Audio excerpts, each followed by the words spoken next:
Tem pouca coisa nessa vida que eu gosto mais do que uma boa história. Uma parábola, uma figura de linguagem.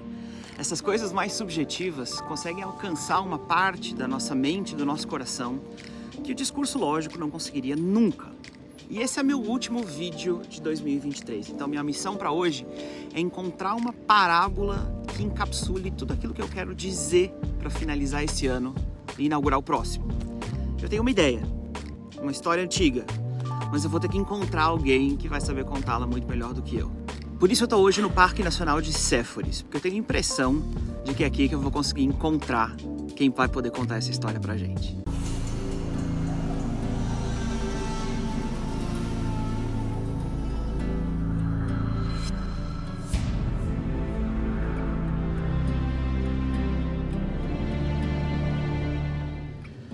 Em 2023 foi um ano complexo, para dizer o mínimo.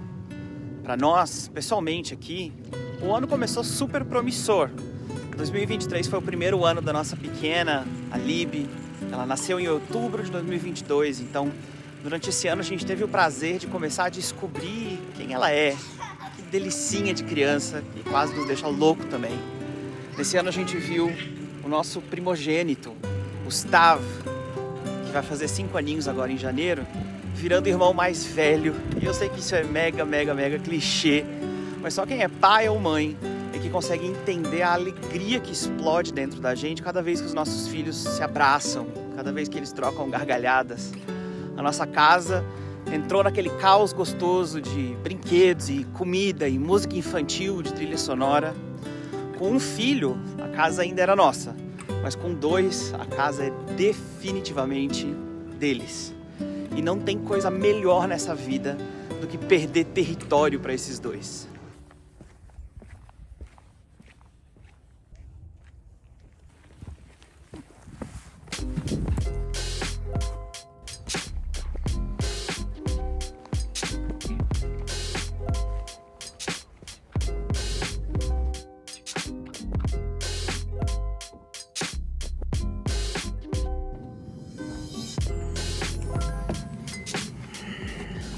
Em 2023 a gente trabalhou muito e esse foi o primeiro ano verdadeiro de turismo forte pra caramba aqui depois do Covid.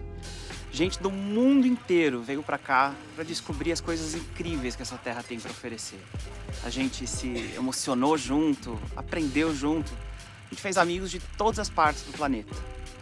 Quando nós estávamos nos aproximando de Rosh Hashanah, o Ano Novo Judaico, eu comecei a sentir que algumas coisas iam mudar drasticamente na história da nossa família. Eu senti que muito daquilo que a gente vinha semeando e aprendendo em silêncio ia começar a dar fruto.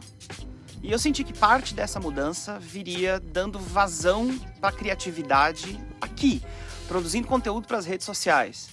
Então eu decidi colocar o meu perfeccionismo de lado e mesmo sem ter nenhuma ideia de como fazer qualquer coisa técnica relacionada com gravação ou edição, simplesmente começar e ver o que ia acontecer.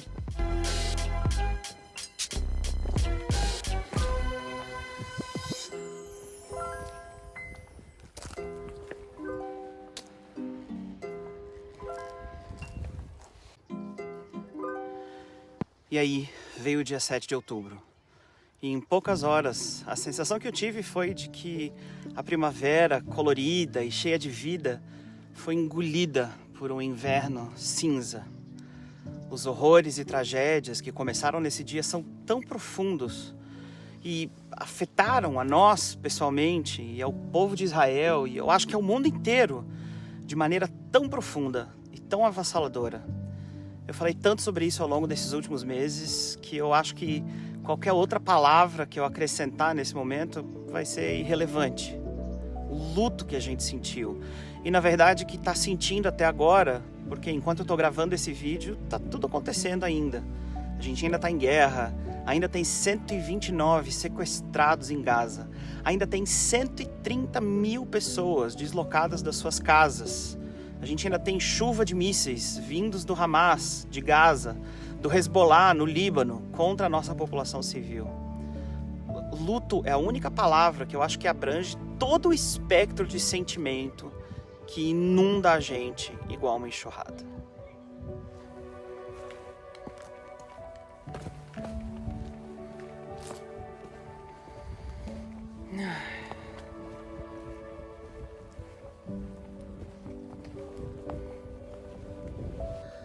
O Parque Arqueológico de Séforis, que está atrás de mim aqui, é um dos mais bonitos e impressionantes em toda a terra de Israel. Só que a história que eu estou procurando hoje não está escondida no meio dessas ruínas. Então a gente não vai focar nelas dessa vez, eu trago vocês aqui num próximo vídeo. A história que eu estou procurando está escondida em outro lugar e eu estou indo atrás dela.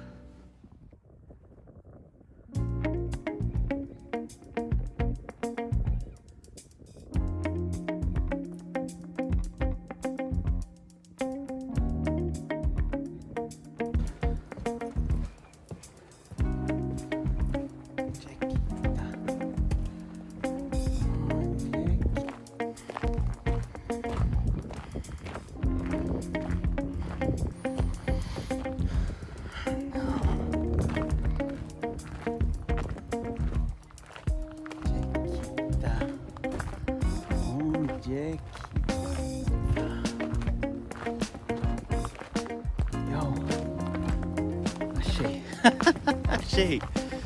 Yes! Achei! Tá aqui, meus amigos! Esta aqui é uma amendoeira! Tá aqui! Essa é a amendoeira. E é ela que tem uma parábola escondida para terminar esse ano com uma história perfeita. É por volta do ano 627 a.C., no 13º ano do rei Josias, rei de Judá. Um jovem chamado Jeremias foi chamado pelo Eterno para profetizar. Deus diz para ele algumas das palavras mais bonitas de toda a Bíblia. Antes de te formar no ventre da tua mãe, eu te conheci. Antes de você nascer, eu te separei e te apontei como um profeta para as nações. Jeremias resiste um pouco àquelas palavras, argumentando que ele era só um menino. Mas o Eterno diz para ele que se sentir menino não era desculpa. Que ele não precisava ter medo, mas ele tinha que abrir a boca para falar tudo que ele tivesse que falar. Deus tocou na boca dele e disse: eu coloco as minhas palavras na tua boca. E eu te apontei sobre nações e reinos para arrancar e destruir e também para construir e para plantar. E aí Deus pergunta para Jeremias: o que você está vendo, Jeremias? E ele responde: o ramo de uma amendoeira, igual essa que está aqui atrás de mim.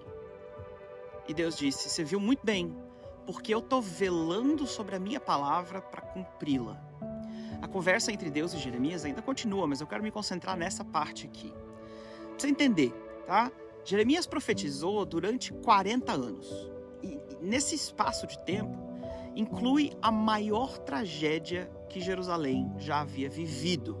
A invasão de Judá pela Babilônia, a diáspora do povo judeu e a destruição do primeiro templo. As palavras de Jeremias deram uma bússola moral para o povo de Israel durante a pior parte da sua história. Dias muito difíceis estavam adiante deles ainda. Então, para mim, é muito significativo que justamente a primeira coisa que Deus escolheu mostrar para Jeremias foi o ramo de uma amendoeira. Porque na paisagem daqui de Israel, a amendoeira tem um papel muito significativo. Ela é a primeira árvore a florescer, anunciando que o inverno está chegando ao fim. Daqui a mais ou menos um mês, todas as amendoeiras do país vão estar todinhas floridas, com as flores assim num tom de branco e rosa. Quando a gente vê a amendoeira florescendo, isso significa que o inverno está chegando ao fim. E tem um comentário rabínico antigo de Rashi que diz que se a amendoeira já tivesse florescido na visão de Jeremias, seria muito fácil de identificá-la. Só que descobrir qual que é a amendoeira, o que é essa árvore que ele estava vendo, foi um desafio para o profeta, justamente porque Deus mostrou a amendoeira para ele antes ainda dela florescer. Nesse estado, como a gente está vendo aqui, ainda meio seca. Por isso que eu tive que correr aqui por todo esse parque, porque a cara da amendoeira é muito, muito, muito parecida com todas as outras árvores secas. É difícil de distinguir qual que ela é.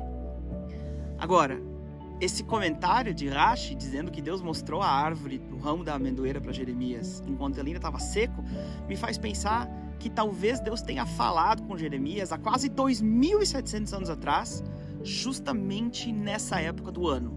no início do inverno aqui em Israel. E para vocês verem como não sou só eu quem gosta de parábolas e figuras de linguagem, Deus usa um trocadilho com Jeremias, que a gente só entende quando lê esse texto em hebraico. A palavra amendoeira que aparece aqui no texto é a palavra shaked. Então, quando Deus pergunta para Jeremias, Jeremias, o que você está vendo? Ele responde, shaked. E Deus diz, você viu direitinho, porque eu velo sobre a minha palavra para cumpri-la. Mas a palavra traduzida aqui por velo em português é a palavra shoked em hebraico. Basicamente a mesma palavra para amendoeira, só que ao invés de ser um substantivo, ela está conjugada como um verbo. Daria para traduzir, você viu bem, porque eu amendou a minha palavra para cumpri-la. A palavra shoked em hebraico significa empenhar-se ou se esforçar muito. Por exemplo, um aluno estudioso é um aluno shakdan, um aluno amendoeiro.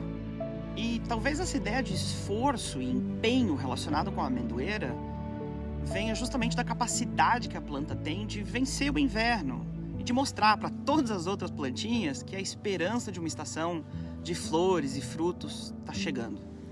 É impressionante para mim que mesmo no começo de uma época tão conturbada e tão difícil, Deus tem escolhido justamente esse símbolo, essa parábola, essa amendoeira, para exemplificar para Jeremias a essência do que ele tinha sido chamado para fazer.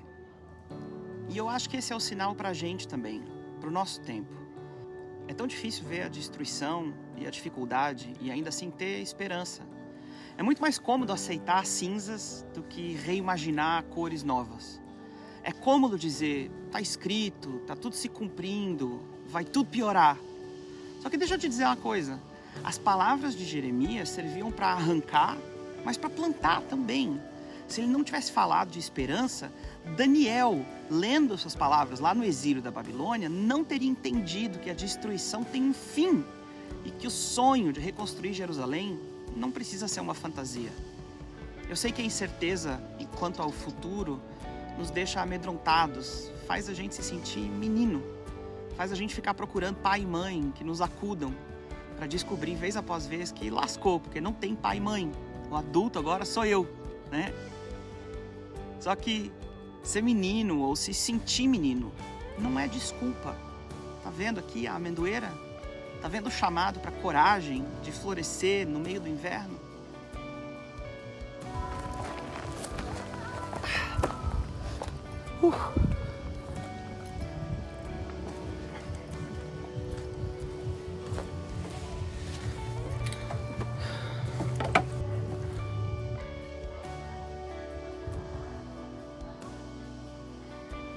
Essa imagem da amendoeira, ela me acompanha já tem uns 8 anos, desde que o meu pai faleceu. Agora, olhando para trás, é super esquisito, porque ao mesmo tempo que eu vivi uma montanha-russa de luto e sofrimento e depressão, aquele também foi o começo da melhor fase da minha vida. De lá para cá eu voltei para Israel, eu me tornei pai 2 vezes. Eu entrei em uma fase de sucesso profissional, eu sou feliz no meu casamento. Tanta coisa boa veio junto com a dor, porque não dá para separar dificuldade de crescimento e dor de parto, e morte de vida, e amendoeira de inverno. São 2 lados da mesma moeda, e a gente só prospera se coloca a moeda toda no bolso. Não dá para querer lucrar só um lado da moeda.